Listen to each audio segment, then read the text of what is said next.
అక్కడ జైల్లో అంటే మీరు ఏం చేసేవాళ్ళు రోజు? ఏదైనా ఫ్రీడమ్ ఇచ్చేవాళ్ళా లేకపోతే సెల్లోనే ఉండేవారా? ఏం చేసేవాళ్ళు? రోజంటే తెల్లారితే వచ్చేవారు కానిస్టేబుల్ పోలీస్ పాకిస్తాను లేపి మొక్కలకి నీళ్ళ గంట పోసేవాళ్ళం. ఓకే. తర్వాత గడ్డి గంట తెంపేవాళ్ళం గడ్డి. తర్వాత గార్డెనింగ్ అని వాళ్ళు పాకిస్తాన్ ఖైదీలతో నీళ్ళు జల్లిస్తారు. వాళ్ళు జల్లిసి కర్రకి గోనకి చుట్టేసి అలాగా అలికినట్టుగా అలా పేసినట్టు చేపిస్తారు. మాకు నీళ్ళు మోయమంటారు. మాకు ఆ నీళ్ళు మోస్తాం 1-2 గంటల పని ఉంటుంది. మళ్ళీ లోపల తీసుకెళ్ళి తాళాలు వేసేస్తారు. ఇప్పుడు మీరు ఒకవేళ ఇంట్లో వాళ్ళతో మాట్లాడాలంటే ఉత్తరాల వైపే మీకు కమ్యూనికేషనా లేకపోతే సెల్ ఫోన్తో? ఫోన్ ఏం లేదు, ఓన్లీ ఉత్తరాల వైపే. అండ్ అది పంపించడానికి ఎంతసేపు పట్టేది? మీరు ఒకసారి రాసిన తర్వాత, ఉత్తరం రాసిన తర్వాత వెళ్ళి మచిలీపట్నం చేరడానికి ఎంత టైం పట్టేది? అంటే మేము దొరికిన తర్వాత వాళ్ళు ఇండియా వాళ్ళు ఉన్నారు దాంట్లో. ఉత్తరాలు కూడా మేము అదే 1-2 నెలలకి, ఒక్కొక్కసారి లేట్ అయితే 3 నెలలు కూడా వస్తుందని చెప్పారు. మేము కూడా లెటర్లో రాసాం ఇలా అనుకోండి అంటే ఏట పూర్తి అయిపోయింది.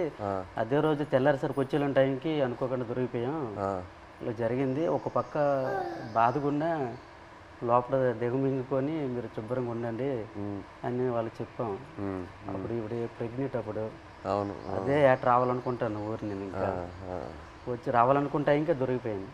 లెటర్లో మాకు జాగ్రత్త చెప్తూ వాళ్ళ పడే ఆవేదన కూడా మాకు కనిపించింది లెటర్. జాగ్రత్తగా ఉండండి, ఇక్కడ మాకేం పర్వాలేదు కానీ వెళ్ళి పోరాటం చేయండి అంటే అక్కడ ఏంటంటే జాగ్రత్తగా ఉండండి, వెళ్ళి పోరాటం చేయమంటే మాకు ధైర్యం చెప్తూ వాళ్ళకి బయటికి తీసుకురావడానికి పోరాటం చేయండి నేను ఒక ఆవేదన అనేది కనిపించేది మాకైతే. ప్రెగ్నెన్సీ కదా అయినా సరే ధైర్యం చేసి వెళ్ళేదాన్ని. ఎక్కడ పొలిటీషియన్ మీటింగ్లు ఉన్నా సరే వెళ్ళేది. ఏమో సింపతి ఉంటుందేమో, అరే ప్రెగ్నెన్సీ కదా, లేడీ కదా, పాప మా వాళ్ళ హస్బెండ్ దొరికిపోయారు అనేసి ఒక సింపతి ఉంటుందని ధైర్యం చేసి వెళ్ళిపోయేదాన్ని. ఓహో, మీరు వెళ్ళిపోయారు? నేను వెళ్ళిపోయేదాన్ని. తను ఆల్ ద పొలిటికల్ అన్ని దగ్గరికి వెళ్ళిపోయేదాన్ని. అందరూ మీ హస్బెండా, కడుపుతో ఉన్నావా, అయ్యో పాపం అనేవారు. ఏమో సింపతి ఉంటుంది కదా సార్, అంటే వీళ్ళకి అక్కడికి తీసుకెళ్దాం, ఢిల్లీ వరకైనా తీసుకెళ్దాం అంటే సింపతి ఉంటుందేమో అనేసి నేను గర్భవతితో ఉన్నప్పుడు కూడా వెళ్ళేదాన్ని. 9 months వరకు నేను డెలివరీ ముందు వరకు కూడా నేను పోరాటం చేశాను వాళ్ళు రావాలని. సో మీరు అక్కడ ఆంధ్రాలో తిరిగారు, ఇలా పొలిటికల్ మీటింగ్స్ ఏదైనా ఉంటే. ఆ తర్వాత గుజరాత్ వరకు కూడా వెళ్ళారు కదా? ఢిల్లీ వరకు వెళ్ళారు. గుజరాత్కి వెళ్ళా, స్టేట్ దగ్గర ఢిల్లీ వరకు వెళ్ళారు. స్టేట్లకి ఫోన్ల వరకే, గుజరాత్ వెళ్ళలేదు. డెలివరీ అయిపోయిన తర్వాత 20 days పాపకి, 20 days పాపకి ఇంటి దగ్గర వదిలేసి దాన్ని ఢిల్లీ వెళ్ళాం. ఢిల్లీ వెళ్ళిన తర్వాత అంటే అందరూ అనేవారు, ఇతను కూడా లెటర్లో రాశారు ఢిల్లీ వెళ్ళండి, ఢిల్లీ వెళ్తే మనకి వచ్చే అవకాశాలు ఉన్నాయని ఇతను లెటర్లో రాసేవారు అనమాట రామారావు గారు. సరేలే ఢిల్లీ కొంచెం అది పేద పరిస్థితి కదా సార్, ఢిల్లీ అంటే మాకు తెలియదు, భాష తెలియదు, ఎలాగెళ్ళాలో తెలియదు. అలాగ ఉన్నప్పుడు కొంతమంది అదే పొలిటీషియన్ వచ్చి ఇలాగ రండి, అక్కడ మీకు పని జరుగుతుంది, ఏం అవ్వదు, గైడ్ చేయడానికి ఒక అతను వచ్చి వెళ్ళండి అంటే సరేలే ఇంత పోరాటం చేసి ఇదే చేయలేమా అనేసి ధైర్యం చేసి వెళ్ళాం ఢిల్లీ. ఢిల్లీ వెళ్ళిన తర్వాత అక్కడే ఢిల్లీ వెళ్ళిన తర్వాతే వీళ్ళు బయటకు వచ్చారు. అంతవరకు ఆ 14 నెలలు అక్కడే ఉన్నారు. అతను అంబాసిడర్తో మాట్లాడడం కానీ ఉన్నారనడం కానీ. మెయిన్ మాకు బాధ కలిగించింది ఏంటంటే పుల్వామా దాడి.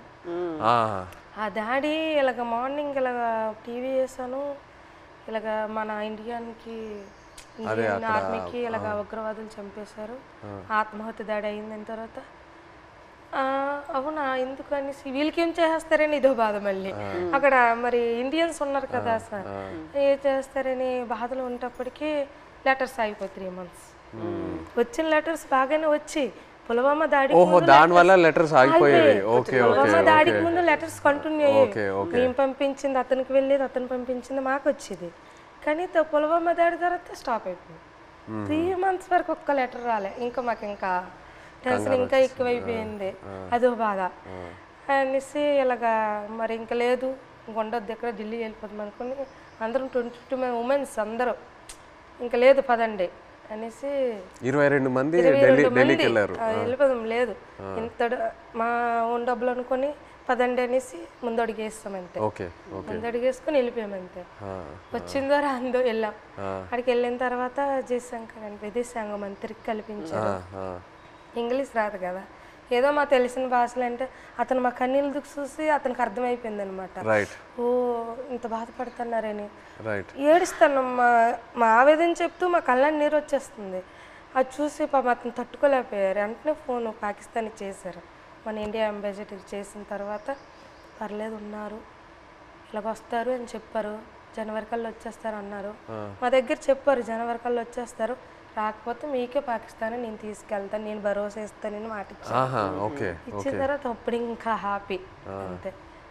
అతను అన్నట్టు జనవరి కల్లా మాకు ఫస్ట్ కల్లా అక్కడి నుంచి లిస్ట్ వస్తుంది అనమాట. గనగల రామారావుకి వాళ్ళ భాష వేరే కదా సార్, గనగల రామారావు, గుణగల్ల రామారావు, కేసుమర్రికి కసమర్రయ్య అన్నట్టు పేరు. ఓహో మీ పేరు కరెక్ట్ గా లేదు సార్, ఆ లిస్ట్ కూడా రాంగ్ వచ్చింది అనమాట. గనగల రామారావుకి గంగల రామారావు. సో మీరు కన్ఫ్యూజ్ అయిపోయారా, ఎవరు అక్కడ ఎవరు ఉన్నారు ఏంటి?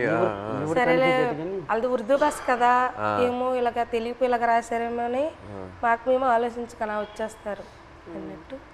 మీకు ఆ టైంలో ఎలా అనిపించింది? సడన్ గా భయం వేసింది.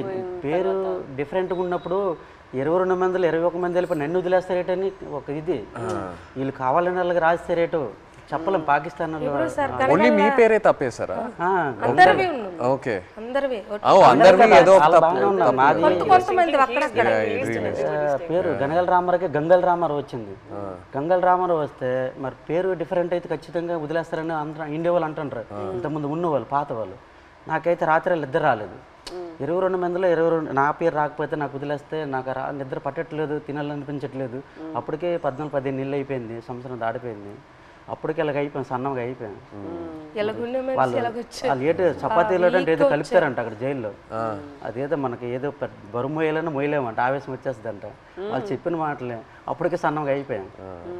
తర్వాత నోటంటే కూడా బ్లడ్ వచ్చేస్తుంది. ఏమంటే టెస్టులు చేస్తే వేడి వల్ల అన్నారు, ప్రాబ్లం లేదంటే కొద్దిగా హ్యాపీగా ఉన్నారు. అలాంటి చాలా భయం వేసేది. అలాగే పుల్వామా టైంలో మీరు అక్కడ ఒక కన్ఫ్యూషన్ లాగా ఏమైనా అయిపోయిందా మీకు?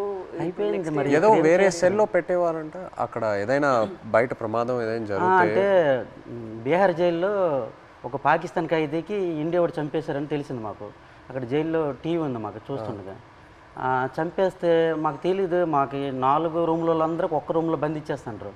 బ్యాగులకి నైన్గా పట్టుకొని ఒక రూమ్లో తీసుకెళ్ళి ఇంకోటి బాంబే చేస్తారు, మనం చంపేస్తారని అంటాడు ఇంకొకడు. చాలా భయం వేసేస్తుంది.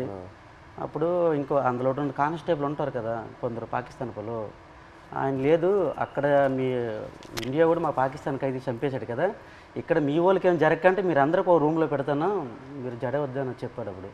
అప్పుడు కొద్దిగా ఊపిరి పీల్చుకున్నాం.